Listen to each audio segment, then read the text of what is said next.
And joining us on the Medi-Share guest line is JaQuan Lavender. He is a track athlete and a skeleton athlete. JaQuan graduated from Tiffin University with a bachelor's degree in sports management. He also started a documentary series called The Journey to Gold, which documents his training for the Olympics. JaQuan is also the president of his nonprofit foundation called The Journey to Gold, where gold stands for great opportunities, lift dreams. JaQuan, so great to have you on Unpacking It. How are you? Good, good. How about yourself? I'm doing awesome, and so let's begin on the sports side. What drew you to track, and at what point did you realize, all right, I've got a gift. I got a gift. I'm fast. I can do this. So that's a good question. So I always was a soccer player starting off. I played soccer for 14 years, and then I got to middle school. So in middle school, you wanted to be that guy that did the three sports: the football, basketball, and track. So I tried out for the track team seventh grade year, and I was the slowest guy on the track team. And then eighth grade year came around, and I said, okay, if I'm gonna do this again, I'm never gonna lose a race ever again.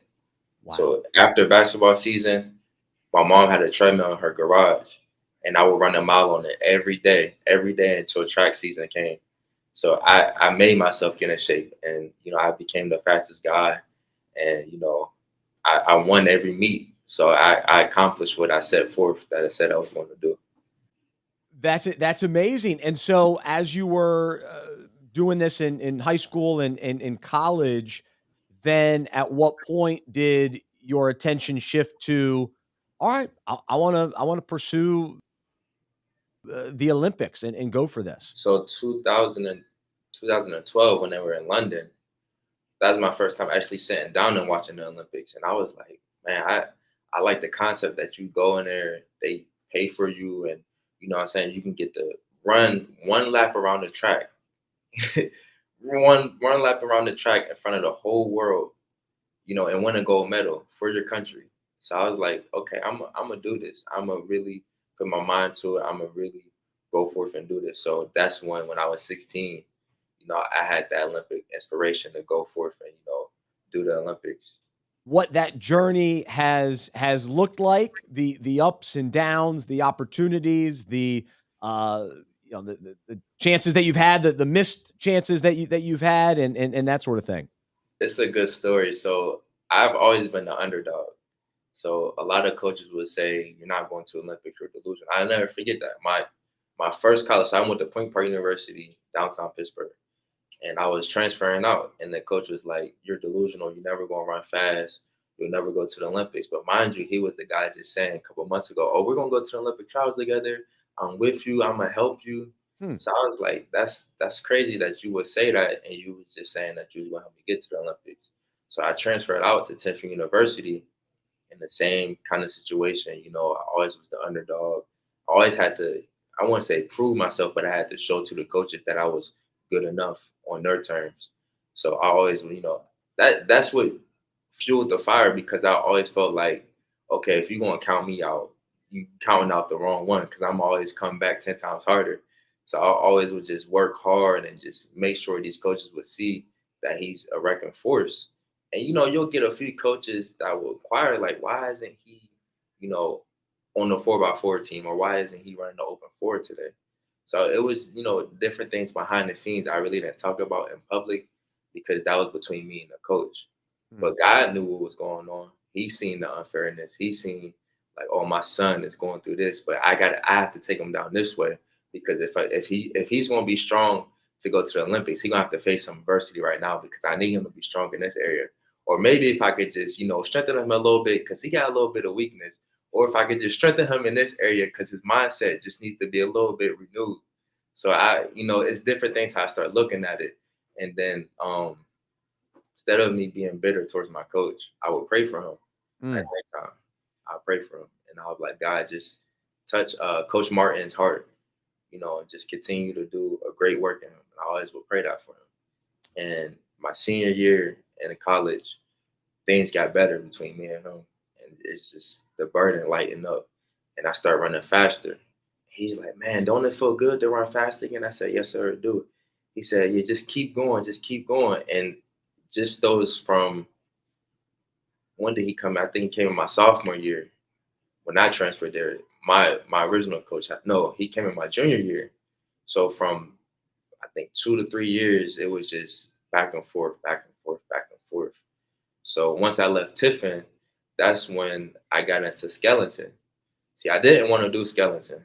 Didn't want to do skeleton. So I went off to California for a Team USA tryout, and I did decent.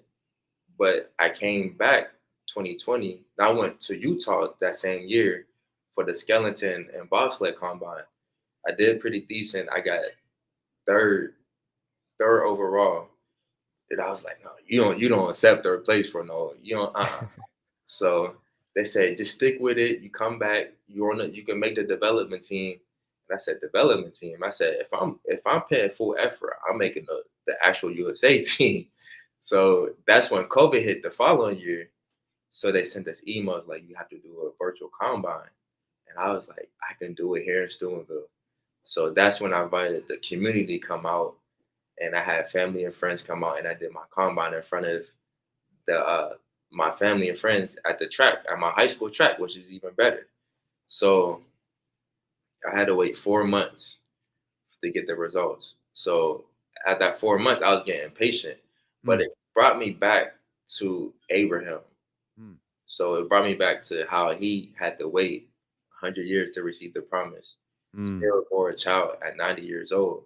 So for him to wait 100 years to receive the promise when God already told him, I'm gonna make you the father of many nations, that the descendants are gonna be many on the stars. I was like, how can you be so patient and you know the promise already, but you gotta keep going through the journey. So I told myself, I said, listen, if God already said if it's gonna happen, it's gonna happen. You just gotta trust it. That's why in Hebrews, I believe it's Hebrews 4, it says, call those things that be not as though they were. So I was believing it before I seen it. I told myself, I said, I made the USA team. Or if you watch episode 1 of my documentary, I said I made the USA team. And I didn't know it at that time that I had to wait that long. But I was saying it off of my results because I believed that. I was like, oh, I killed these results. I was just so happy, and I was just mind blown that I knew I was going to the Olympic Center. 4 months later, I was at the Olympic Center.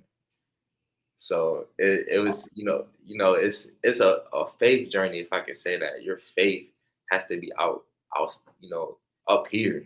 If it's down here, you're not going to prosper. If you up here, like Abraham, I always pray that. I said, God, give me faith like Abraham. Give me strength like Paul, because if you see how Paul was not scared. Paul was not scared, and he died for the gospel.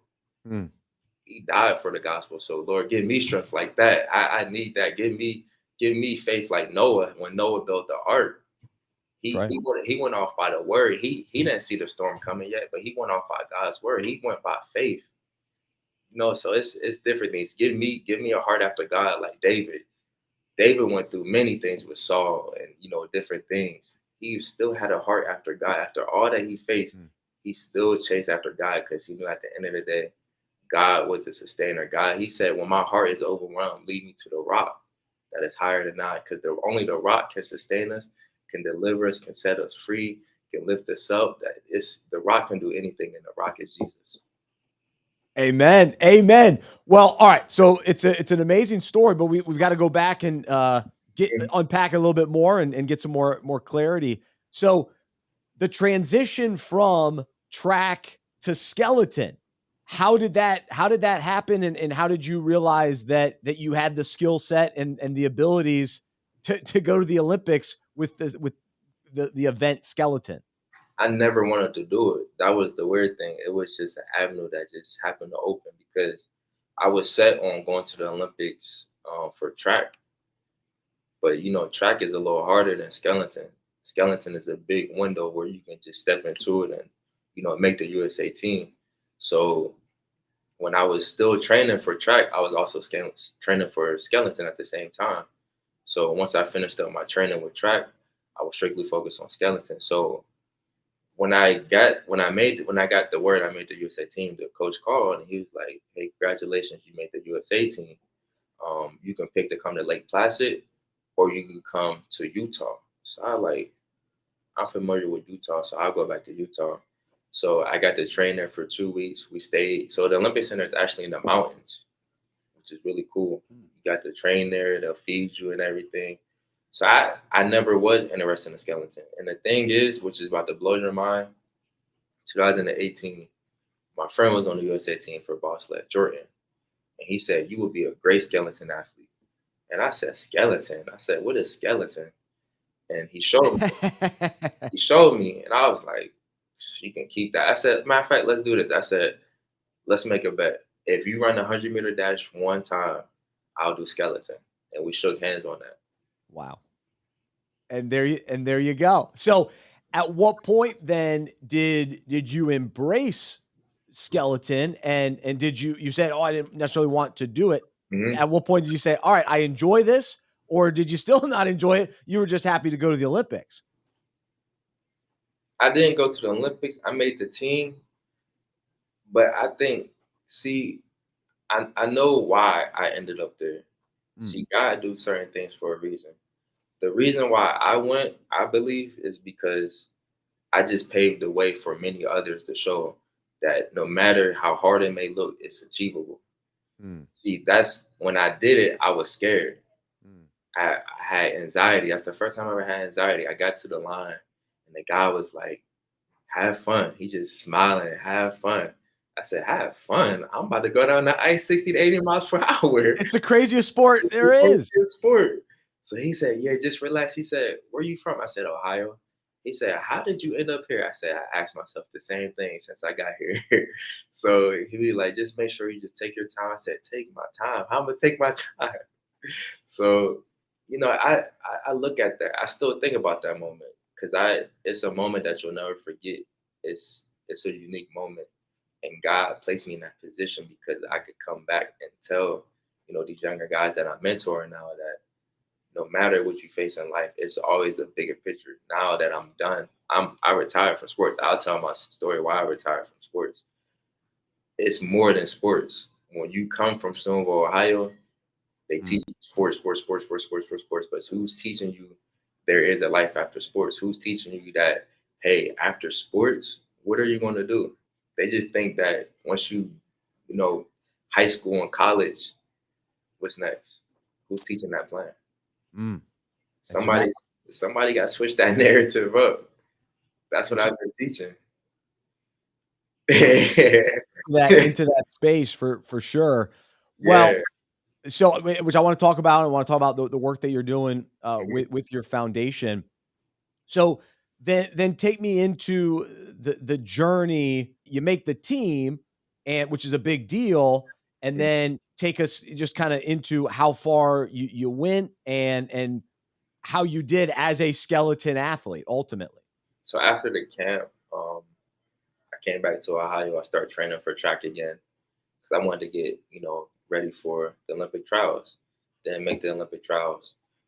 So I'm like, something got to give because you got to keep waiting every 4 years to get back into the trials and Olympics. So I was thinking, I was like, I'm gonna go on a fast to see what God says. So I went on a fast, Mm, and I was looking for clarity the whole fast. So I believe I went on a fast for 2 weeks. The wow. first week I didn't hear nothing. Mm, That Monday, the next Monday, I got up, I was making breakfast. He said, "What you can't compare a gold medal and a gold crown." And I was like, huh? I was mad because I was shocked. I wasn't even thinking about it. mm, He says, you can't compare it. You can't. That's what First Corinthians says. It says they for a perishable crown, but we for an imperishable crown. mm, So I'm striving for the eternal crown. I'm striving for the heavenly reward. I'm striving for the reward that is set in heaven. I'm not striving for a gold medal no more. So when I mm. heard that, I said, I'm done with track. Wow. I'm done with track. I let it Wow. go right there. And it was hard. I'm not gonna I would cry. I would get frustrated because I wanted to see what would happen if I continued. But Mm, it wasn't meant for me to continue. What mm, I did was enough for that next young man or next young woman to see. I seen what he did. I seen the blueprint. I see what he laid down at the table. Now it's up to them to, you know, see what I did. Now they can pick up the baton and they have the encouragement, they have the faith. Now I can back them up and be like, okay, you can do this, this, and this. But I'm only going to tell you for your best interest because I know what it takes to get to that level because I've been there. So if you're gonna follow, meet me halfway. So that's the reason why I retired from, you know, from track, because my foundation is built on a faith-based foundation. And people are saying that you can't talk about God in schools. Hmm. God didn't tell me that. He didn't tell me that. So I'm going off the vision, the blueprint God gave me. He placed this in my spirit in 2019. I got it in my notes when I was in college. I'm a late thinker. I sit up at night and I think. And he dropped it in my spirit. JaQuan Lavender Foundation, 2019. It was January of 2019. 2020 in June, July, I think. A lady, family friend, Mrs. Ruth, she came and she said, God gave me a vision that we're going to start a foundation in your name and we're going to raise $100,000. Wow. And that's what you're doing. And that's what I'm doing. And Gosh. I forgot all about that. I'm focused on the Olympics, but God had to bring it to someone in a vision to remind me what he had promised. Now that goes back to Abraham. He promised him that. So now that I'm walking in my fulfillment and my promise and my purpose, now my foundation is prospering. I don't even worry about track no more. I don't even have the mindset to watch it no more. I can care less about it. Isn't that crazy? That is. Because I used to love track. I idolized it. I idolized it. That's why I loved it so much, because it was hard for me to let it go. But once I seen what God was doing for my life, that's when I was like, yeah, it's gonna be all right, but you're gonna start walking in better soon. So once I let it go, that's when things started to happen good for me. That's awesome. Well, and then so at what point did you let go of skeleton then? So I guess I'm just trying to understand the timing of both of these, because it's amazing that you're the type of athlete that can pursue both, and that there is such an overlap in these two sports, which on the surface they're so different, but you were able to do both. So I let go of skeleton, I believe, um, I think months after I left there, I started to let it go because I wanted to focus on track. So once I made the team, you know, it's good. You know, people was congratulating me, and the thing is, I don't care to be congratulated. I want God to get the glory, because the Bible says in Matthew's, humble yourself and you be exalted. You exalt yourself, you be humble. So when you being prideful, you're gonna get humbled by God, which is the worst thing. You don't want that. And I've been humbled by God. I lost it all, and you know it's not a great feeling. But when I humble myself, He lifted me up. So He lifted me up higher. So I always tell people, you know, it's cool to be on that stage, but behind the scenes, it comes with a lot. So you gotta be careful what you ask for. You have to be careful. It's not all what you see. What you see me on Instagram and my documentary, I'm gonna show you the good parts, because that's what it's meant to do, is show you the good parts. But I'm not gonna really show you the bad parts, because it's sitting down in discussion, saying this, and partnerships on the line. And, you know, they not paying for your rooms, and times I had to sleep in hotels, and I got kicked out of a hotel, sleep in a different hotel, got kicked out of a hotel because I ain't have money. Wow. It was times I had to sleep in a car when I was in Utah. I didn't know what was going on. I was basically stranded off a couple $100s. It's certain things you're not going to tell, but it's, you know, but once you got past that, you just like, oh, I can make it. Because if I survived it off a couple hundred, off of 2 weeks in Utah, where I didn't know I was going, I was Ubering and everything, I can make it. And I would tell myself, you're more than a conqueror. You can't let something little stop you. That's why I be telling these young guys that it's cool that you want to go to the NFL, but that is just a stepping stone. You have a life after football. My mom used to tell me, "What you gonna do when sports is over?" I couldn't answer that because I wanted Plan A to work. That was the only option I had on the table. Someone came to me and was like, "Mr. Lavender, what do you want to do next after sports?" Plan A gonna work.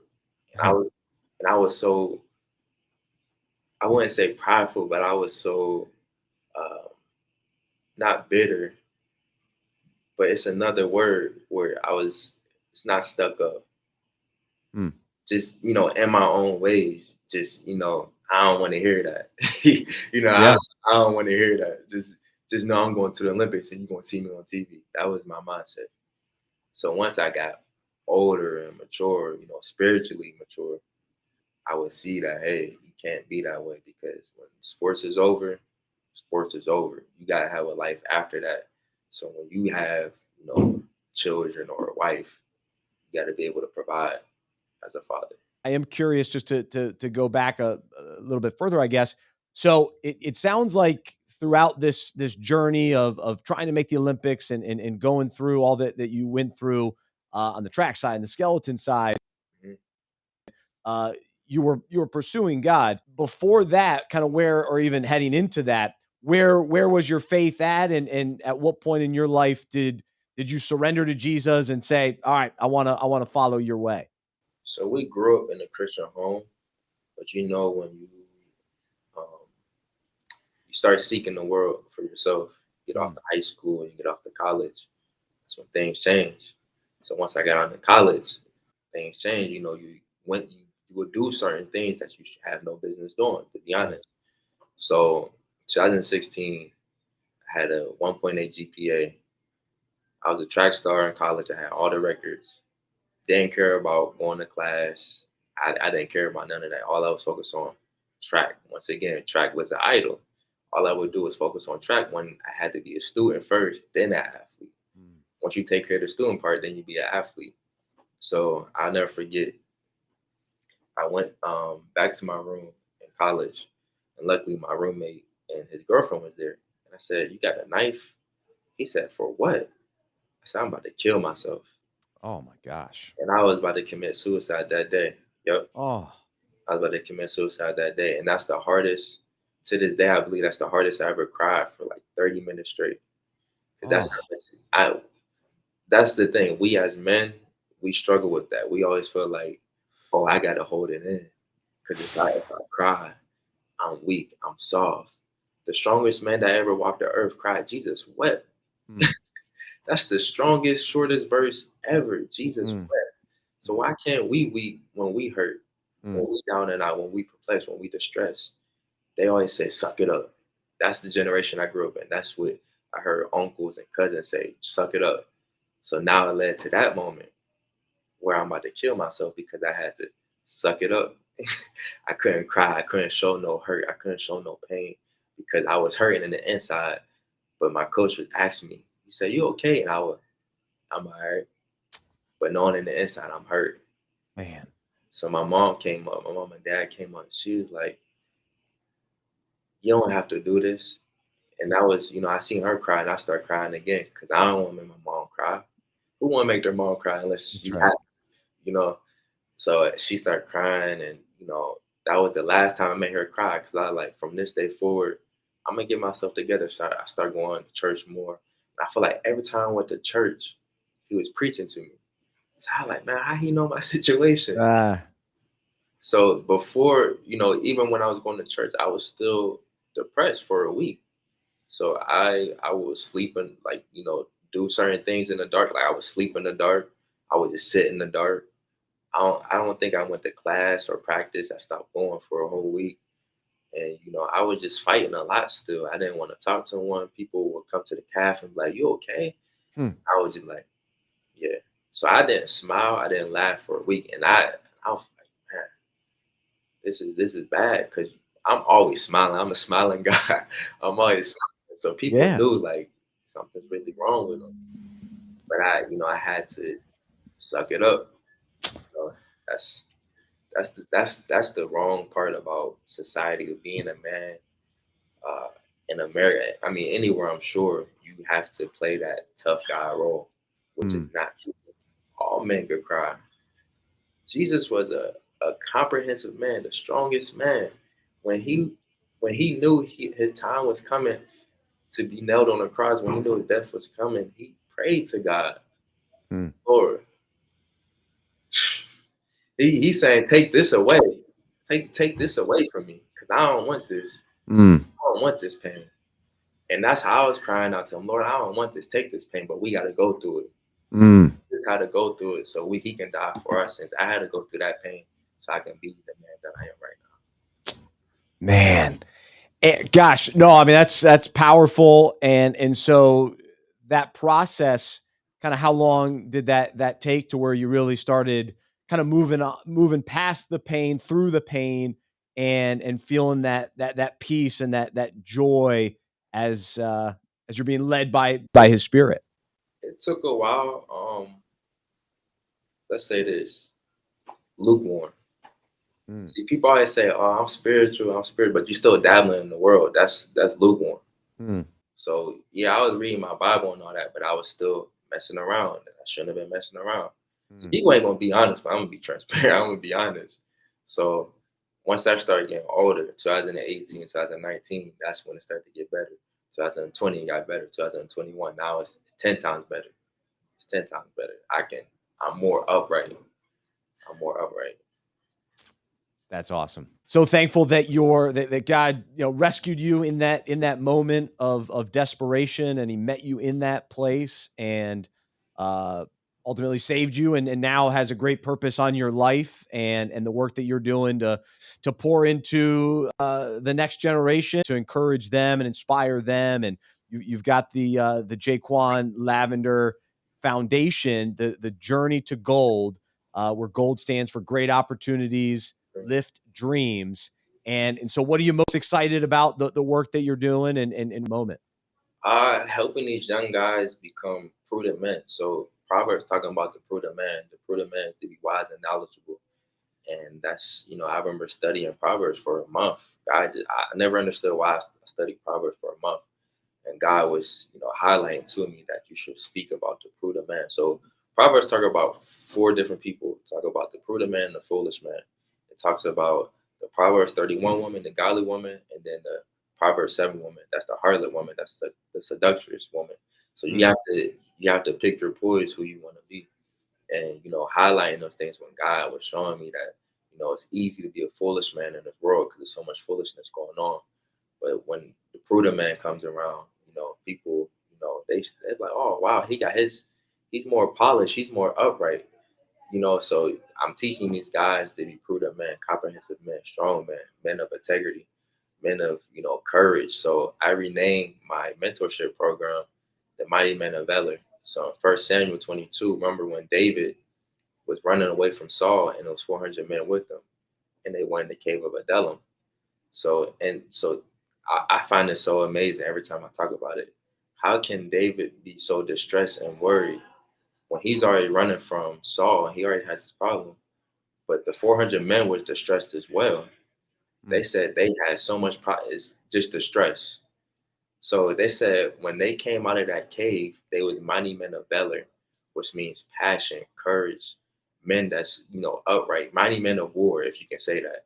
mm. So once these guys come out the cave of Adullam, which is the foundation, the mentorship program, I want them to be transformed. I want these guys to be reckonable. When people see them, they're gonna see God. I don't want them to see JaQuan Lavender. I always tell people, take my foundation and my name out of it because I'm doing God's work. He's whatever He placed in me, I'm placing it in them. So I have to instill them and install them to be, hey, you're young, but it's no excuse. There's no excuse. You know right from wrong. If you know better, you'll do better. So you can't be messing around. You have to stay focused, different things like that. And then we're teaching them to be more professional. Mm. Man, we're teaching them right now, start figuring out what you're going to do when football is over because football is not forever.